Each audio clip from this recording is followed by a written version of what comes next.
Assalamualaikum warahmatullahi wabarakatuh. Perkenalkan, saya Mutia Zarafatin dengan NIM 642124888 dari kelas 64 6B37 dari kelompok 9 Prodi Manajemen Universitas Bina Sarana Informatika. Pada kesempatan kali ini, saya akan tutorial cara menggunakan aplikasi SPSS dengan menganalisis uji validitas, uji reliabilitas, terus uji korelasi, uji regresi linier sederhana, ada analisis pengaruh, terus ada uji T-hipotesis yang biasa digunakan untuk mengelola data atau menganalisis data di aplikasi SPSS.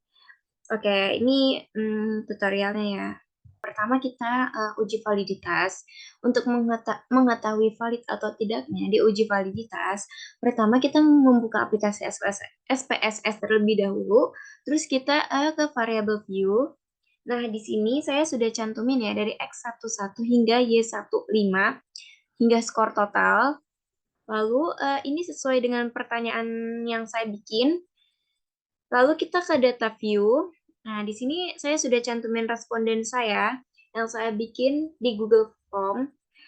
Lalu di sini respondennya ada 36 responden. Untuk mengetahui valid atau tidaknya, pertama kita mencet analis, lalu correlate, hingga bivariate.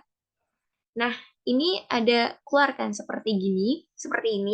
Lalu kita blok semuanya, pindah ke variabel. Untuk correlation coefficient-nya itu masih tetap person, terus test of-nya itu masih tetap to toilet, ini tetap dicentang, lalu kita mencet OK. Nah, untuk mengetahui valid atau tidaknya, kita melihat dari Airtable. Cara mencari nilai Airtable yaitu N dikurang 2, karena di sini saya ada 36 responden, berarti 36 dikurang 2 itu menjadi 34. Pada signifikasinya itu 0,025 pada nilai distribusi tabel R, tabel statistik, maka diperoleh R tabel yaitu 0,3291. Nah, maka jika nilai R hitung lebih besar dari R tabel, maka valid ya teman-teman. Jika nilai R hitung lebih kecil dari R tabel, maka tidak valid. Nah, jadi di sini 0,783 berarti lebih besar dari 0,3291 yang R tabel tadi, berarti maka itu valid ya teman-teman. Hingga ke bawah sini, berarti itu valid ya, 0,958 lebih besar dari 0,3291. Maka kesimpulannya uji validitas ini dinyatakan valid. Yang kedua itu ada uji reliabilitas.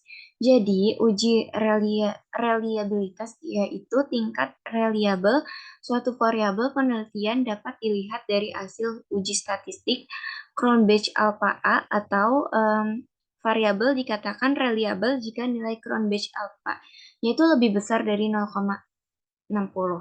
Nah, untuk uji reliabilitasnya itu masih sama ya teman-teman, pakai data yang tadi. Lalu kita klik analis, lalu kita klik yang scale, nah lalu kita klik yang reliability analysis. Ini kita copy semua, tapi totalnya tidak usah ya.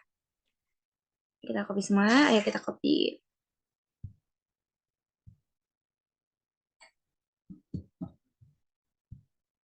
Nah, kan tadi totalnya nggak usah, berarti totalnya.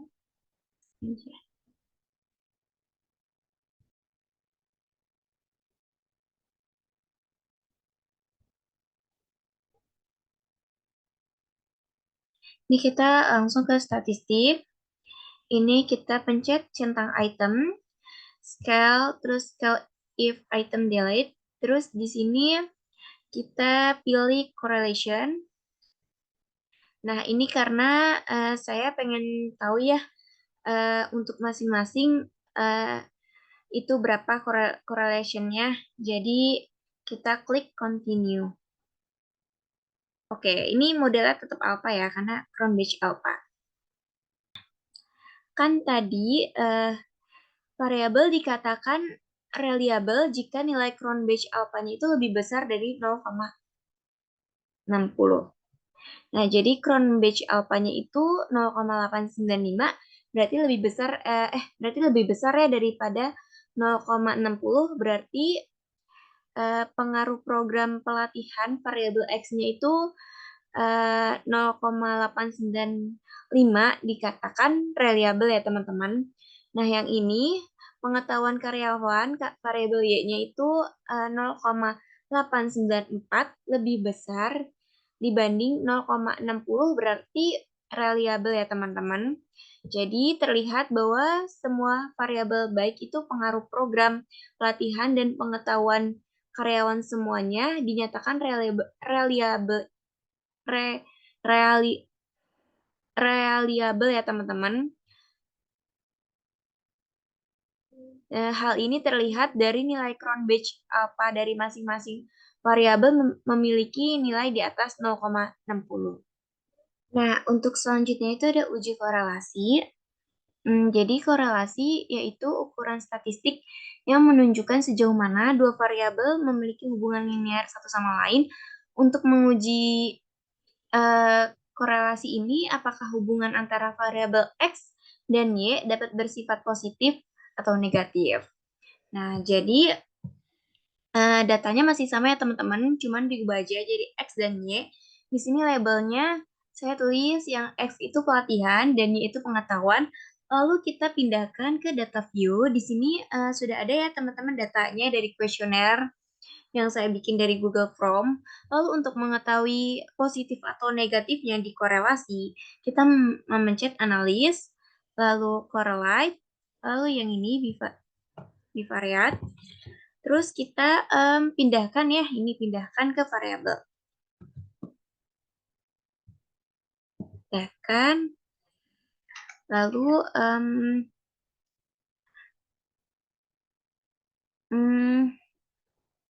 kita mencet OK. Dari hasil output ini diketahui bahwa nilai signifikansinya yang ini ya, yang two-tailed, ini sebesar 0,000. Kemudian untuk nilai correlation-nya yang ini sebesar 0,772. Berarti tingkat hubungan pelatihan dan pengetahuan itu terdapat korelasi positif kuat ya. Yaitu ada uji regresi. Jadi uji regresi yaitu bertujuan untuk mencari pengaruh dari dua atau lebih variabel independen X terhadap variabel dependen Y. Nah, ini datanya masih sama ya teman-teman untuk uji regresinya. Untuk mencari uji regresinya, kita memencet analis, lalu kita ke regression, lalu kita ke linear. Nah, kan keluar seperti ini. Kita mencet yang Y itu kan dependen, berarti ini Y dependen, kita taruh sini, dan X itu independen, taruh sini, lalu kita mencet klik statistik. Lalu continue, mencet yang plots. Nah, untuk yang plots, yang X itu, yang Y itu berarti ini yang ini, seresit. Dan untuk yang X itu berarti yang ini, spread. Kita pencet continue, lalu kita mencet OK. Ini terdapat ada data koefisien berdasarkan hasil uji regresi pada tabel ini koefisien didapatkan dari unstandardized coefficient. Berarti yang nilai A-nya itu konstan itu yang 0,045 yang ini. Dan X1-nya itu sebesar 1,036. Nah, lalu diperoleh persamaan regresi. Rumusnya yaitu Y sama dengan A ditambah X1. Nah, Y-nya itu yang ini, yang B, yang A, maksudnya nih, yang konstan, yang 0,045, ditambah X1-nya yang ini, 1,036. Nah, jadi ketika pengaruh program pelatihan X1 naik sebesar 1, maka pengetahuan karyawan Y akan naik sebesar 0,045. Selanjutnya itu ada analisis pengaruhnya. Berdasarkan analisis pembahasan sebelumnya, di mana hasil tersebut akan digunakan untuk menjawab pengujian hipotesis yang dilakukan oleh peneliti. Hipotesis yang diajukan pada penelitian kali ini terdapat satu buah hipotesis.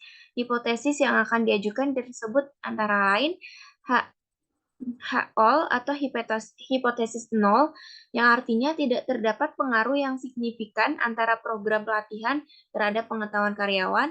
Yang H-al atau hipotesis alternatif, yang artinya terdapat pengaruh yang signifikan antara program pelatihan terhadap pengetahuan karyawan. Dari pengujian hipotesis 1 dilakukan dengan menggunakan nilai T statistik untuk membantu menentukan kepentingan relatif setiap variabel dalam model. Kriteria penentuan signifikan variabel independen adalah nilai T hitung lebih besar daripada T tabel dengan nilai signifikasi kurang dari 0,05 atau 5%. Nah, di sini ada uji T.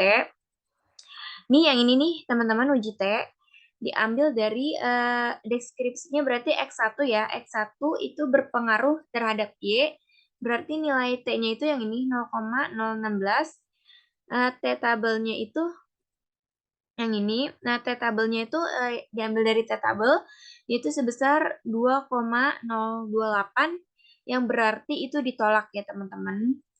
Nah, yang kesimpulan uji hipotesisnya, HO-nya itu deskripsinya terdapat pengaruh yang signifikan antara program pelatihan terhadap pengetahuan karyawan. Jadi, kesimpulannya ditolak. H1-nya itu diterima.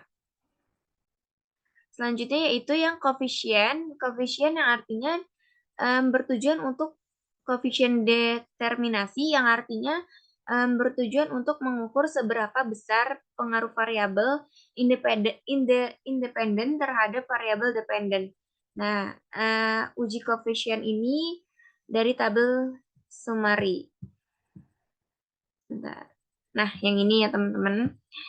Jadi dari tabel model summary ini dapat diketahui R square change-nya itu sebesar nih yang 0,595, sehingga 0,595 dikali 59,5% dengan nilai idealnya itu 100%, dapat disimpulkan sisa nilainya itu sebesar 40,5% dipengaruhi dari hal lain.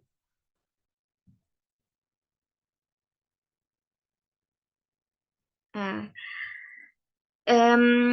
segitu aja video tutorial SPSS dari saya. Kurang lebihnya mohon maaf. Assalamualaikum warahmatullahi wabarakatuh.